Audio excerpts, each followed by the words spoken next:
Hello, ladies and gentlemen. I hope you have a great and wonderful day. Well, what we have here is that this could be the actual nail in the coffin for Joe Biden, considering the fact that Politico, of all things, is now saying that the protesters, Democrats, and George Soros is funding these Palestinian protesters, which makes sense because, as I said, because guys, these guys have to get funding somewhere, right? They have to be able to do what they are able to do because none of this is free. I mean, like, you have to be able to have the time to do this and waste your time by not by not going out and being productive. That's the reason why like protests are usually done by people that don't have a lot of time, because the people that are trying to put food on the table and survive are not going out and protesting, pretty much. So there you have it. But what we have here from Politico, and granted, I understand why we have to take these guys with a grain of salt. Pro-Palestinian protesters are backed by a surprising source, Biden's biggest donors. President Joe Biden has been dogged for months by pro-Palestinian protesters calling him a genocide Joe, but some of the groups behind the demonstrations receive financial backing from philanthropists pushing hard for his re-election. The donors include some of the biggest names in Democratic circles: Soros, Rockefeller, and Pritzker, according to a Political analysis. Two of the organizers supporting the protests at Columbia University and on other campuses are Jewish Voice for Peace and If Not Now. Both are supported by the Ties Foundation, which is seeded by the Democratic mega donor George Soros and was previously supported by the Bill and Melinda Gates Foundation. It in turn supports numerous small nonprofits that work for social change. Soros declined to comment, but a spokesperson with the Open Society Foundations, of which Soros is the founder and chairman, said in a statement that it has funded a broad spectrum of U.S. groups that have advocated for the rights of Palestinians and Israelis and for a peaceful resolution to the conflict in Israel. The Bill and Melinda Gates Foundation, which has previously funded the Tides Foundation and other groups, said it no longer has active grants to Tides. It also does not support Jewish Voice for Peace or If Not Now. Another notable Democratic donor whose philanthropy has helped fund the protest movement is David Rockefeller Jr. He sits on the board of the Rockefeller Brothers Fund. It has given nearly $500,000 directly to Jewish Voice for Peace, which explicitly describes itself as an anti-Zionist over the past 5 years. Rockefeller Brothers have separately given grants to both the Tides Foundation and the Tides Center. Several other groups involved in pro-Palestinian protests are backed by a foundation funded by Susan and Nick Pritzker, heir to the Hyatt Hotel empire and supporters of Biden in numerous Democratic campaigns, including $6,600 to the Biden Victory Fund a few months ago and more than $300,000 during the 2020 campaign. The trail of donations shows a rise of blurred lines when it comes to liberal causes in Democratic politics.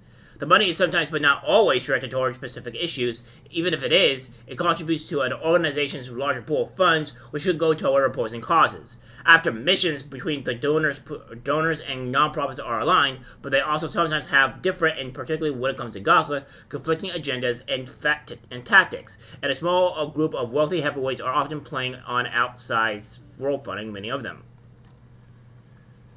Yeah, so this is something that pretty bloody huge, right?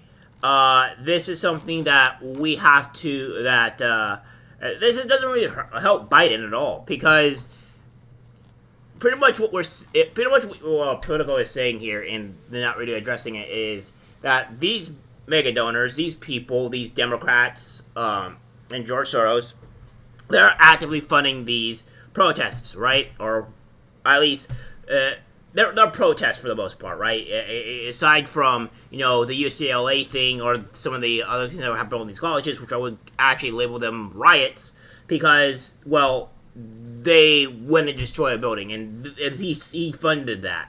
I think some of these people need to be arrested in terms of funding things, because it's just been detrimental to people.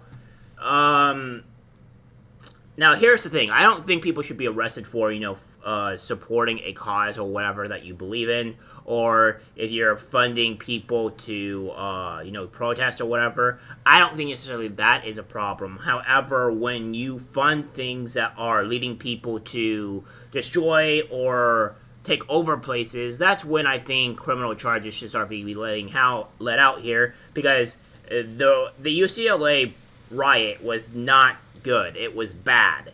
We're lucky that nobody got killed in this whole aftermath here. And what we have here, a little bit more from this, is that but as protest tactics have grown more intense, like taking over university buildings and shouting anti-Semitic remarks, the groups behind them are now attracting criticism from prominent donors on the left. Why is the Rockefeller Fund giving significant grants to Jewish Voice for Peace, which blamed for the horrific October 7th attacks on Israel and the United States rather than Hamas?